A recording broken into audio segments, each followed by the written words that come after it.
सुप्रभात छात्रों, कैसे हैं आप सब। आशा करती हूँ आप सभी अपने घर में स्वस्थ और सुरक्षित होंगे। अब तक के हिंदी व्याकरण के प्रकरण में हमने वाक्य पढ़ रहे थे। वाक्य के भाग 1 में हमने आपको वाक्य के विषय में बताया था। भाग 2 में हमने आपको वाक्य के वर्गीकरण के विषय में बताया था और आज हम वाक्य का रूपांतरण पढ़ेंगे। तो फटाफट हम एक बार क्विक रिकैप मीन्स दोबारा से उसकी पुनरावृत्ति करके हम आगे की तरफ बढ़ेंगे। वाक्य की परिभाषा: शब्दों का व्यवस्थित रूप जिसे मनुष्य अपने विचारों का आदान प्रदान करता है उसे वाक्य कहते हैं। एक सामान्य वाक्य में क्रमशः कर्ता, कर्म और क्रिया होते हैं। वाक्य के 2 अंग माने गए हैं। शब्दों के एक सार्थक समूह को ही वाक्य कहते हैं। सार्थक का मतलब होता है अर्थ रखने वाला, यानी शब्दों का एक ऐसा समूह जिसके कोई अर्थ निकल रहा हो वह वाक्य कहलाता है। उदाहरण: आकाश भागता रहता है, श्याम पढ़ाई करता है। वाक्यांश: शब्दों के ऐसे समूह को जिसका अर्थ तो निकलता है किंतु पूरा अर्थ नहीं निकलता, वाक्यांश कहते हैं। उदाहरण के लिए: दरवाजे पर, कोने में, वृक्ष के नीचे। इन वाक्यों का अर्थ तो निकलता है किंतु पूरा अर्थ नहीं निकलता, इसलिए क्या है, वाक्यांश। वाक्य के गुण: वाक्य के निम्न गुण होने चाहिए: सार्थकता, योग्यता, आकांक्षा, आसक्ति, पदक्रम, अन्वय। सार्थकता: वाक्य के सभी शब्द सार्थक होने चाहिए। योग्यता: सार्थक के साथ साथ प्रसंग के अनुसार अर्थ देने की क्षमता भी हो। आकांक्षा: वाक्य की यह आकांक्षा होती है कि उसमें किसी एक ऐसे शब्द की कमी ना हो जिससे बिना अर्थ ग्रहण में व्यवधान आए। आसक्ति: वाक्य के शब्दों को बोलने और लिखने में निरंतरता हो। पदक्रम: वाक्य के शब्द उचित क्रम में हो। और अन्वय: वाक्य के कर्ता, क्रिया और कर्म में मेल होना चाहिए। वाक्य की विशेषताएं भी कुछ से जुड़ी हुई थी। वाक्य के अंग: जिन अवयवों को मिलाकर वाक्य की रचना होती है उन्हें वाक्य के अंग कहते हैं। वाक्य के अनिवार्य अंग हैं कर्ता एवं क्रिया।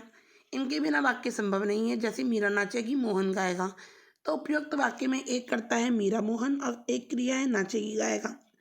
कर्ता और क्रिया पक्ष के अनुसार वाक्य के 2 घटक होते हैं, उद्देश्य और विधेय। अब उद्देश्य क्या है? वाक्य में जिसके बारे में कुछ कहा जाए उसे उद्देश्य कहते हैं। विधेय: वाक्य में प्रयुक्त उद्देश्य के बारे में जो कुछ कहा जाए उसे विधेय कहते हैं। उदाहरण: श्याम ने बाजार से फल लिए, बच्चे पतंग उड़ा रहे हैं। उद्देश्य श्याम ने और इसका विधेय क्या हुआ, बाजार से फल लिए। उद्देश्य बच्चे और विधेय पतंग उड़ा रहे हैं। अभी यह कर्ता और क्रिया के आधार पर वाक्य के भेद ही तो बता ही दिया, उद्देश्य विधेय। वाक्य के भेद: वाक्य के 2 भेद हैं, अर्थ के आधार पर और रचना के आधार पर। अभी हमारी पाठ्यपुस्तक में किसके आधार पर हैं, रचना के आधार पर और अर्थ के आधार में से हमारे भाग उसमें है अर्थ के आधार पर। रचना के आधार पर वाक्य के 3 भेद हैं, सरल वाक्य, संयुक्त वाक्य और मिश्रित वाक्य। और अर्थ के आधार पर वाक्य के कितने भेद हैं, 8: विधानवाचक, इच्छावाचक, आज्ञावाचक, निषेधवाचक, प्रश्नवाचक, विस्मयादिबोधक, संकेतवाचक और संदेहबोधक। हम अर्थ के आधार पर पढ़ेंगे आज। पहला है विधानवाचक: जिस वाक्य में किसी क्रिया के होने की सूचना दी गई हो वह विधानवाचक वाक्य कहलाता है। चीनी मीठी होती है, सूरज पूरब से उगता है, दूध उजला होता है, राम अयोध्या के राजा थे। आज्ञावाचक वाक्य: जिस वाक्य में किसी को आज्ञा आदेश दिया गया हो अथवा निवेदन या प्रार्थना की गई हो वह आज्ञावाचक वाक्य कहलाता है। जैसे तुम बैठ जाओ, कृपया खड़े हो जाइए, कृपया आप सब शांत रहें, हे प्रभु रक्षा कीजिए। निषेधवाचक वाक्य: जिस वाक्य में किसी क्रिया के ना होने का बोध हो यह निषेधवाचक वाक्य कहलाता है। जैसे अंश विद्यालय नहीं जाएगा, रात में बिजली नहीं रहती, उसने बात तक नहीं की, गोलू पाठ नहीं पढ़ता है। प्रश्नवाचक वाक्य: जिस वाक्य में किसी से कोई प्रश्न किया जाए वह प्रश्नवाचक वाक्य कहलाता है। जैसे तुम्हारा नाम क्या है, क्या आप रायगंज में रहते हैं, क्या आप खाना पसंद करते हैं, स्वास्थ्य कैसा है। विस्मयादिबोधक वाक्य: जिस वाक्य में विस्मय आदि के भाव प्रकट हो वह विस्मयादिबोधक वाक्य कहलाता है। जैसे अरे इतने बड़े हो गए, आह क्या मौसम है, धत मुंह नोच लूँगा, हाय मैं तो डर ही। फिर अगला इच्छावाचक वाक्य: जिस वाक्य में किसी की मनोकामना, मंगल कामना या आशीर्वाद प्रकट हो वह इच्छावाचक वाक्य कहलाता है। जैसे काश मेरे भी पंख होते, आपकी यात्रा मंगलमय हो, ईश्वर तुम्हें दीर्घायु करे, नव वर्ष की बधाइयाँ। फिर है 7वां संदेहवाचक वाक्य। जिस वाक्य में किसी कार्य के होने में संदेह हो वह संदेहवाचक वाक्य कहलाता है। संभव है आज धूप निकले, संभवतः मैं जीत जाऊं, कदाचित उसने देखा ही ना हो, शायद उसे खबर ही ना हो। संकेतवाचक वाक्य। जिस वाक्य में किसी एक क्रिया के होने पर ही दूसरी क्रिया के होने का संकेत हो वह संकेतवाचक वाक्य कहलाता है। जैसे जब धूप निकलेगी तब कपड़े धोएंगे, आप होते तो इतनी परेशानी नहीं उठानी पड़ती, यदि तुम बुलाते तो मैं ज़रूर आता, अगर मन लगा कर पढ़ते तो पास हो जाते। तो ये सब थे कुछ वाक्य के प्रकार जो हमने पढ़े थे। अब हमें देखना है हमारे परीक्षा में 2 तरीके से वाक्य आते हैं। एक होता है वाक्य को पहचानना कि इन 8 प्रकारों में से किसी भी प्रकार का वाक्य दे दिया गया और आपको वो पहचानना है। और दूसरा आता है कि प्रश्नवाचक वाक्य से निषेधवाचक में बदलिए, या निषेधवाचक से विधिवाचक में बदलिए, विधानवाचक में बदलिए, या विधानवाचक से इच्छावाचक में बदलिए। कुछ ऐसे हमें उनका रूपांतरण करना होता है। आइए देखते हैं। वाक्यों का रूपांतरण। किसी वाक्य में अर्थ परिवर्तन किए बिना उसकी संरचना में परिवर्तन की प्रक्रिया वाक्यों का रूपांतरण कहलाती है। कहने का आशय बच्चों ये है कि किसी वाक्य में अर्थ परिवर्तन किए बिना मीन्स कि उसमें उसका मीनिंग चेंज नहीं होता। वाक्य में अर्थ परिवर्तन मीन्स मीनिंग चेंज नहीं होता, उसकी संरचना में परिवर्तन की प्रक्रिया, संरचना मीन्स शब्दों का आगे पीछे होना, उसकी संरचना में बदलावट बिना अर्थ में परिवर्तन किए, वो यह प्रक्रिया वाक्यों का रूपांतरण कहलाती है।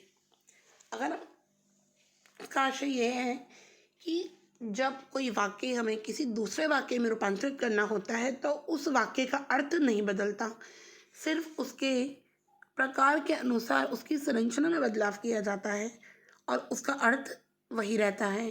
तो वो होता है वाक्यों का रूपांतरण, ट्रांसफॉर्मेशन ऑफ सेंटेंसेस। वाक्य परिवर्तन के दौरान इस बात का ध्यान रखना अत्यंत ज़रूरी होता है कि किसी भी परिस्थिति में वाक्य परिवर्तन अर्थ को परिवर्तित ना कर सके। हमें वाक्य चेंज करते समय सिर्फ इस बात का ध्यान रखना चाहिए कि वाक्य का अर्थ पूर्ण रूप से नहीं बदलना चाहिए। वाक्य बदलेगा लेकिन वाक्य का अर्थ वही रहेगा। जैसे विधानवाचक से प्रश्नवाचक में परिवर्तन।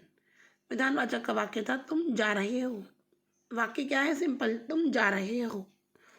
अब प्रश्नवाचक वाक्य में उसका बिना अर्थ बदले हमने उस वाक्य को बदला, क्या तुम जा रहे थे, क्या तुम जा रहे हो। फिर दूसरा है वृक्ष वह आ रहा है।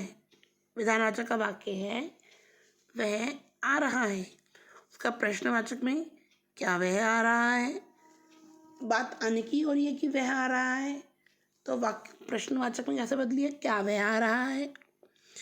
विधानवाचक वाक्य था पटना बिहार की राजधानी है, पटना बिहार की राजधानी है, तो इसका प्रश्नवाचक क्या हुआ, क्या पटना बिहार की राजधानी है, क्या पटना बिहार की राजधानी है।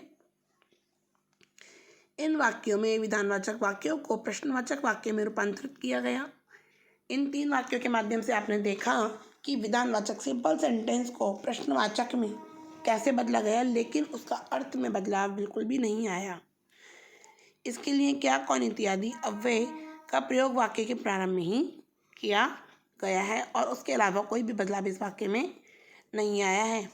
अभी देखते हैं विधानवाचक से निषेधवाचक में परिवर्तन कि हमने वाक्य को विधानवाचक से निषेधवाचक में कैसे बदला।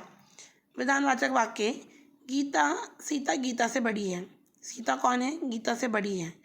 अब इसको निषेधवाचक में बदलना है, गीता सीता से बड़ी नहीं है, सीता गीता से बड़ी है। गीता से बड़ा कौन है? सीता। अब इसको निषेधवाचक में बदला कि गीता सीता से बड़ी नहीं है। फिर दूसरा वाक्य है विधानवाचक का, अपने देश के लिए प्रत्येक भारतीय जान दे सकता है। अपने देश के लिए प्रत्येक भारतीय जान दे सकता है। उसका निषेधवाचक वाक्य क्या हुआ? अपने देश के लिए कौन भारतीय जान नहीं दे सकता? अपने देश के लिए कौन भारतीय जान नहीं दे सकता। फिर तीसरा है, नवाब साहब का सहसा भाव परिवर्तन अच्छा लगा। नवाब साहब का सहसा भाव परिवर्तन अच्छा लगा। अब इसको निषेधवाचक में बदलेंगे। नवाब साहब का सहसा भाव परिवर्तन बुरा नहीं लगा। अच्छा लगा मीन्स इसको परिवर्तित कैसे किया, बुरा नहीं लगा। तो इन वाक्यों में विधानवाचक को देखा आपने कि कैसे हमने निषेधवाचक में बनाने की कोशिश की और नहीं अब वे जोड़ा गया है। जो वाक्य में निषेधात्मकता मीन्स नेगेटिव जो फीलिंग है उसको स्पष्ट करता है। तो इसी माध्यम से और भी वाक्यों को हम आसानी से बदल सकते हैं और सीख सकते हैं। आपको ये पार्ट समझ में आया होगा और अगर आपको ये पार्ट समझने में कुछ भी प्रॉब्लम हुई हो आप हमसे पर्सनली भी पूछ सकते हैं। मैं आपको एक बार और बताना चाहती हूँ कि आपके एग्जाम्स में वाक्य दो तरीके से आते हैं अर्थ के आधार पर।